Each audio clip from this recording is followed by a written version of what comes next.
The LA fires are the most expensive in US history, destroying many billions of dollars worth of homes and businesses, an area twice the size of Manhattan. It literally looks like a bomb. A massive bomb was dropped on top of it. The insurance companies knew something like this was bound to happen. They canceled their policies before these events. Joe Rogan knew. One day, he goes, it's just going to be the right wind, and fire's going to start in the right place, and it's going to burn through LA all the way to the ocean. So why didn't they do more to protect Los Angeles? You know, everything could be better. There is no question about that. People have lost their lives, they've lost their businesses, they've lost hope.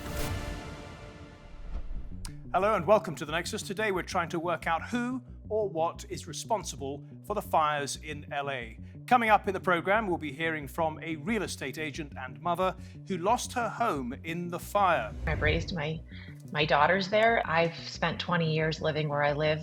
I swore I would not get emotional, Matthew. And we'll ask a CAL FIRE official why a key reservoir was left empty. Well, you'd have to speak to the LADWP about what the situation was with it. I'm not familiar. But first, a quick reminder of how we got here. Burning has ceased for the night. Fire is holding along the indirect line. They are going to make a targeted and precise water drop. Wind is king. It's that simple.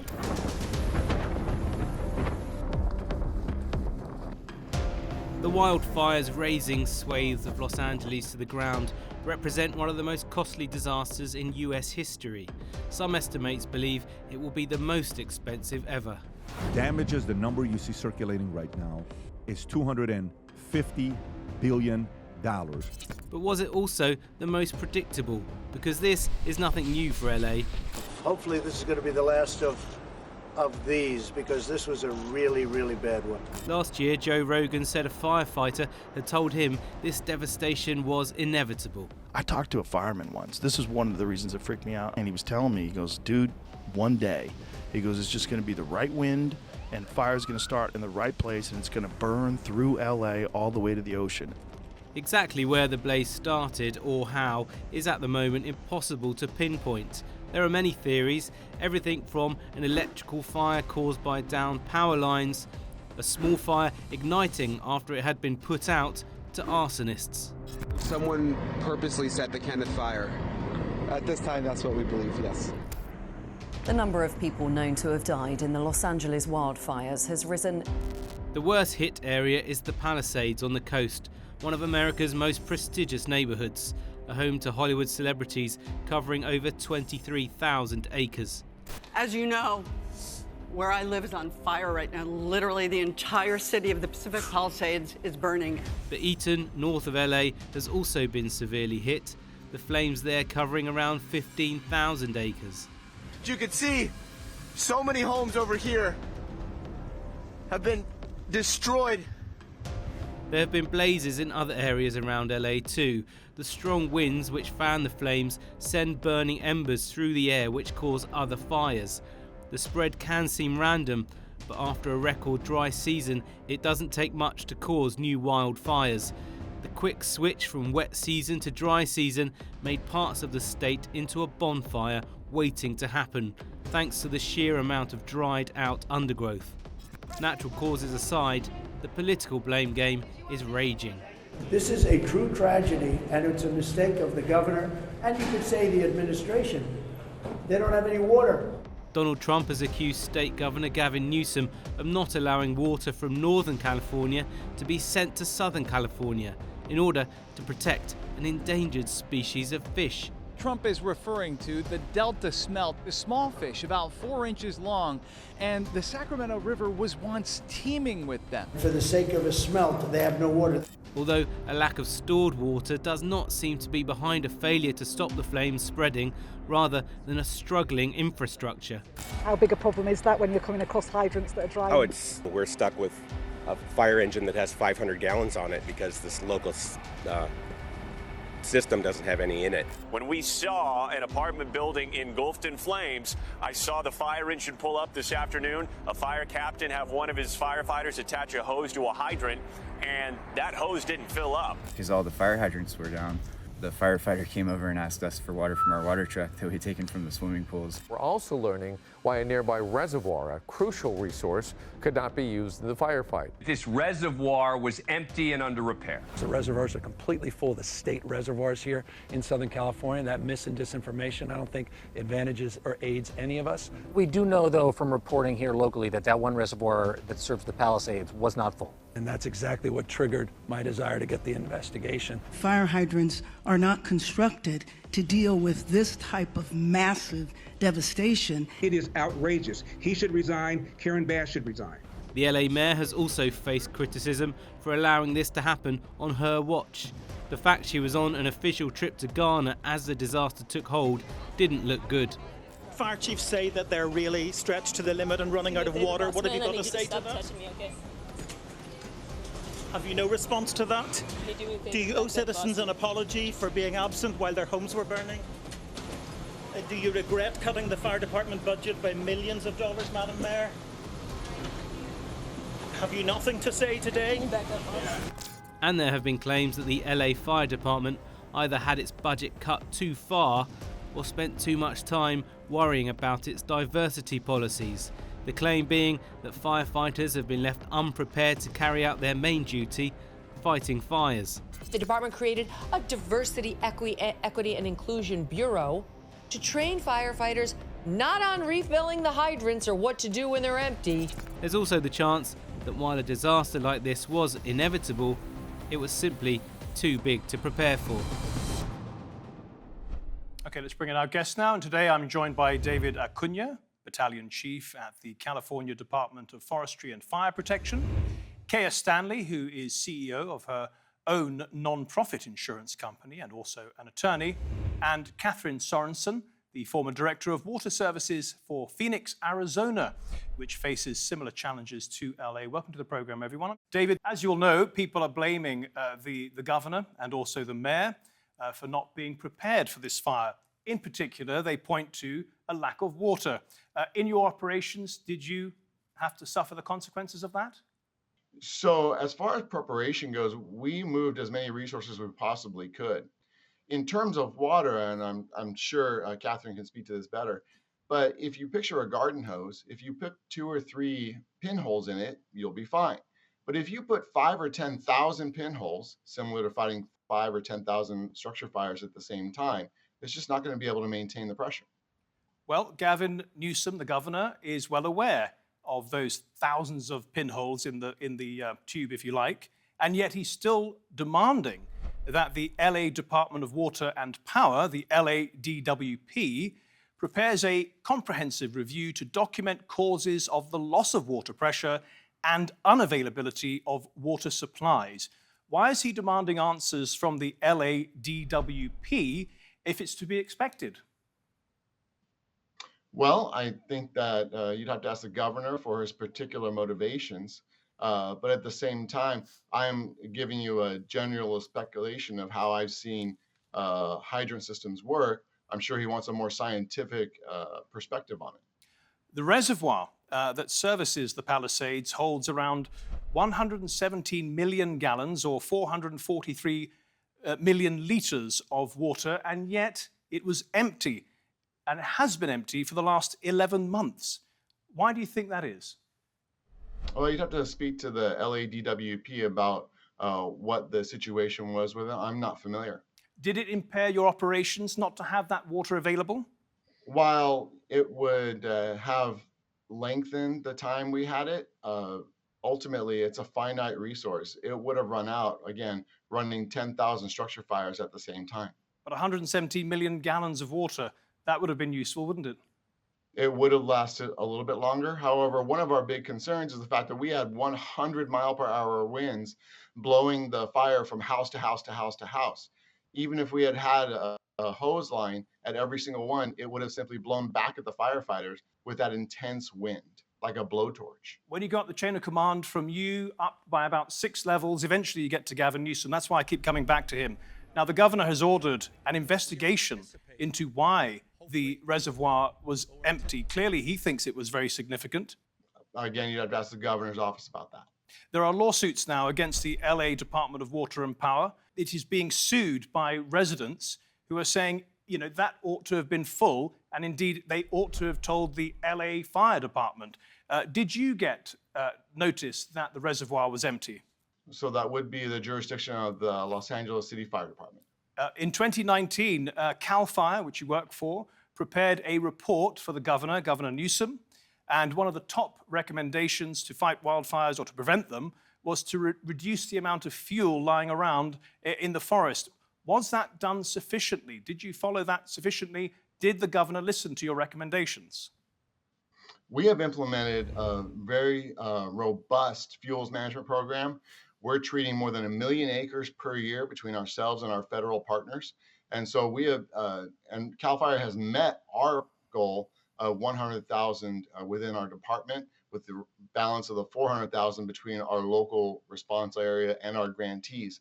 So we are absolutely meeting those goals, but California is a very, very large state, and so we are making steps as soon as we can. Indeed it is. In November 2018, Donald Trump stood there in the forest with Gavin Newsom and told him that he needed to maintain the forest better. Let's have a listen to that quick soundbite.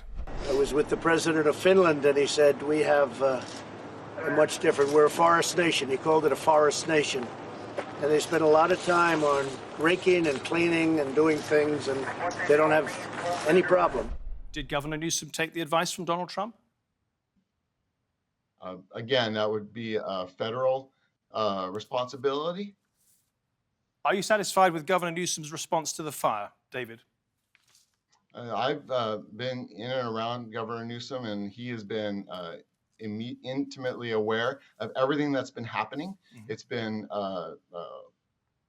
pleasant to have his support, because we have had so many firefighters working so many long hours that without that, I think morale would go down. But right now, we're very much in alignment.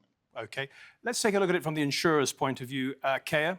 The insurers got out of the state because they knew that trouble was coming, and they've been doing that for well over a year now. Why? This disaster with the insurance companies was started many years ago, and it was in the making. And the wildfires are just the culmination of the worst possible timing. It was a very complicated situation where these are for-profit insurance companies, right? So just like I represent restaurants, if a restaurant's food cost doubled and the regulators told them that they couldn't pass on the cost in the menu, and then they also had to pay more minimum wage, those restaurants would go out of business. For-profit insurance companies are not going to stay in a market where they can't be profitable. And what happened in California is the insurance commissioner would not allow the for-profit insurance companies to raise their rates. And there was a lot of reasons why they needed to raise their rates, because of reinsurance, because of increased wildfires, because increased cost, because of inflation. So when you tell a for-profit company that they can't increase their costs to cover all of these losses, they are going to leave, and that's what they did. What would it have taken for an insurance company to look at the area and say, okay, the government has taken these measures, 1, 2, 3. Now we're prepared to take the risk and insure the residents? What sort of measures? You've mentioned in the past fire breaks, additional fire breaks. Anything else?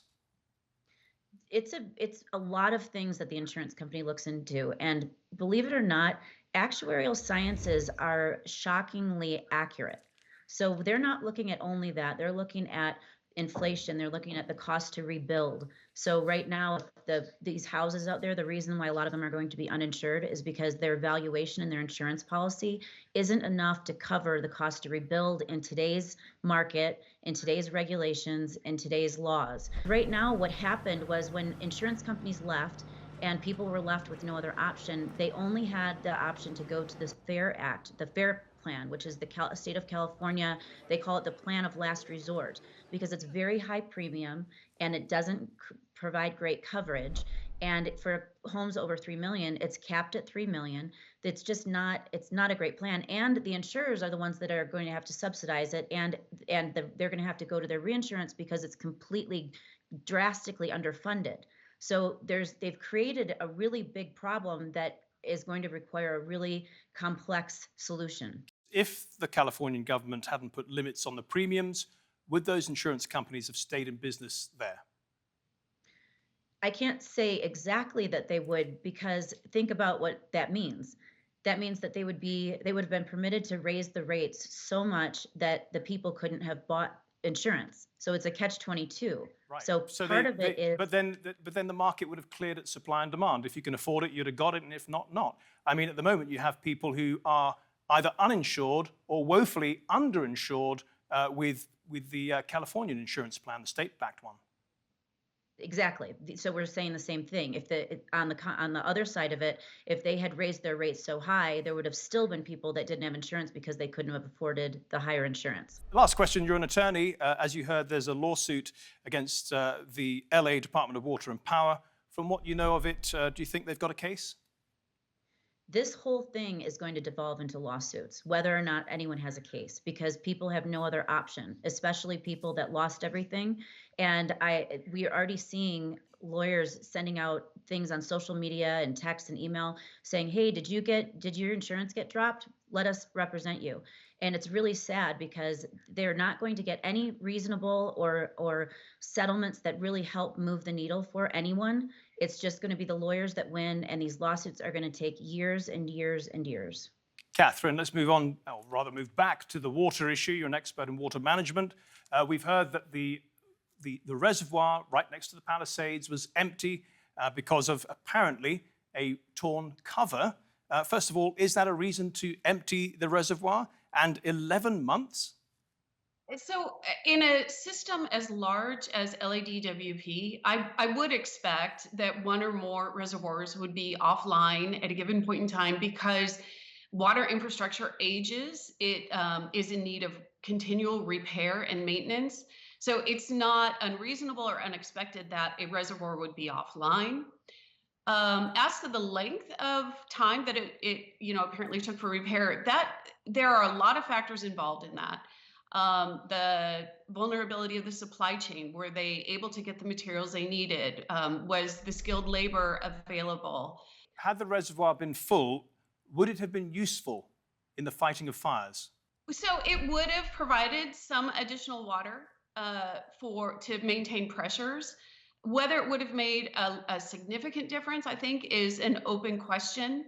But it might have made a difference for a few homes, a few businesses. And right now, that really matters. President-elect Trump has said that Gavin Newsom and others who run California ought to have allowed the water coming from the north of the state down to the south and not redirected it into the Pacific Ocean only to conserve a couple of types of fish. One of them is a smelt. Is there any truth to that? I do think President-elect Trump has a valid perspective in terms of the need across the arid West to reassess the capacity of our large regional reservoirs in the face of climate change. These reservoirs, for the most part, were designed during a wetter period based on different hydrologies. So we probably do, looking at a hotter, drier future, we probably do need to reassess the capacity of these reservoirs and their operations. And we probably need to assess our priorities. So I think he has a valid perspective in that way. However, what happens at the local level, the performance of the local infrastructure, is in this case pretty much independent of the amount of water that was sent out to the Delta to protect these fish. Really what we're looking at is the performance of a local municipal water system in a very extreme fire event. And those are two separate issues that really shouldn't be conflated. Kathryn Sorensen, Kaya Stanley, and David Acuna, thank you all very much for your contributions today. Much appreciated. Well, in a moment, we'll be talking to someone who lives in the Pacific Palisades who lost her home. She's extremely angry at how officials have responded to this disaster. Here's what some of those officials have been saying. Even saying it's a rote cliche, but we will be built back better and stronger. We got to stick together. We got to stand strong. And then we have to rebuild our city. To the families who have been impacted by this disaster, you're living through a nightmare, I know. And I promise you, we're going to help you get through this and eventually recover and rebuild. And we're now joined by Alex Pfeifer, who lost her home in the Pacific Palisades. Welcome to the program, Alex. Please tell me, it's only been a week now, if that. How are you coping? I'm coping. I'm better than I was a week ago. Have had showers and trying to. My life has been a little bit of a whirlwind. I don't remember what I did yesterday, but I'm doing a little bit better. Thank you for asking. And how did you discover your home? Were you trying to go back home, or what happened? So, well, I haven't been able to go back, but the day that it happened, we got a red flag wind advisory, and there had been a brush fire up in the hills, up behind us, and all of the homes sort of that are built in the Palisades, well, not all, but many of them are set on bluffs with mountains behind us, and there was a brush fire and heavy winds. So we were told that there was a voluntary evacuation between 10:30 and 11 in the morning. Many of us are sort of used to that, so people weren't really leaving. And then shortly after 11, it went from voluntary to it's time to get out, and people were sort of just frantic. I took my daughters, we have pet bunnies, and I put them in my car and I never went home. And by the evening is when all the devastation occurred later. So obviously everyone thinks that the firefighters have done a tremendous job and been very brave as always. But were they in any way hampered by a lack of water? What have you heard? I've been involved with the LA Fire Department for a long time. Our local Palisades Station 69 are comprised of the kindest human beings. But there is a mass disappointment in the entire system, and it's not the firefighters. We had a lack of water. We had a lack of accessibility. Trucks couldn't get in. It was too windy to fly anything in the air, so there were no airdrops of water or retardant on any of the homes, which we should have had. But it was sort of a mix of both. I mean, I'm not a political person. I don't work in politics. I don't understand how there was such a lapse in facilitating an accessibility to us. Hydrants were inaccessible. The water stopped. Power was still on when it should have been turned off. So I think it was a series of, it was kind of, I mean, no pun intended, the perfect storm. Some of your fellow residents are getting together and filing a lawsuit against the LA Department of Water and Power. Would you be joining that? I mean, certainly I will be if we have a case. I feel like I think the city has mismanaged this. And I think that a portion of that was, utilities, and we have above ground power lines. So my answer is, I'm not a litigious person. My community we are not people that are looking for that, but we need help, and there needs to be change. And so my answer is yes, if that is necessary, I will partake. Speaking of help and financial restitution, you, like thousands of other people who live in LA, no longer have the sorts of insurance policies you used to have. Tell us about that. Why did that happen? Well, I mean, honestly, I'm hoping that it will be discovered that it's insurance fraud. Many of us had policies. State Farm used to carry policies in the state of California, and they dropped all of our policies and left the state because, I mean, listen, we live in a state that has risk. We have brush, we have heavy winds, we have hot weather. So instead of restructuring how the policies worked, they just went away. And so the state was forced to create a policy because we have to have coverage that covers a lot of our homes that are in the communities we live in, where we are exposed to a bit more risk. But now the coverage that a huge percentage of my clients and friends, and me included, have are not strong enough to help rebuild. I mean, We're all sort of extremely vulnerable. Unfortunately, we're only a week in. We don't really understand where we're going to be and how we're going to do this, but I am afraid that this is going to be catastrophic and that there will not be enough resources. Democrats have been in charge, or they've been in charge in Sacramento of the governorship for the last 14 years or so, and yet you tell me that there's some very powerful people in your community who are very angry with the elected officials. Does that mean we're likely to see some powerful people pushing back? So I think this is I honestly believe it's like a nonpartisan issue, Democrat or Republican, and there are high-profile people that live in our community from both sides. This is about, a community that was wiped out. I believe that our representatives have failed us, whether they're Democrat or not. And I believe that there needs to be change, and I think there will be. I think that the people in charge need to take responsibility, and whether it's a shift on red or blue, a shift has to happen. It's what happened is not okay, and the people taking care of us, I believe, let us down. So, just finally, Alex, do you think you're likely to get back into your home one day and rebuild it? I hope so. I've spent 20 years living where I live.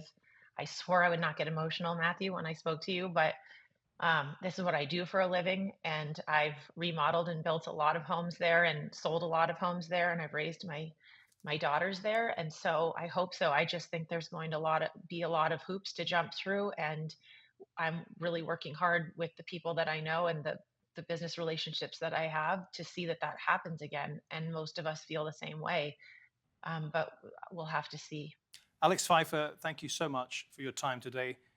Really appreciate it, and good luck in the future. Thank you.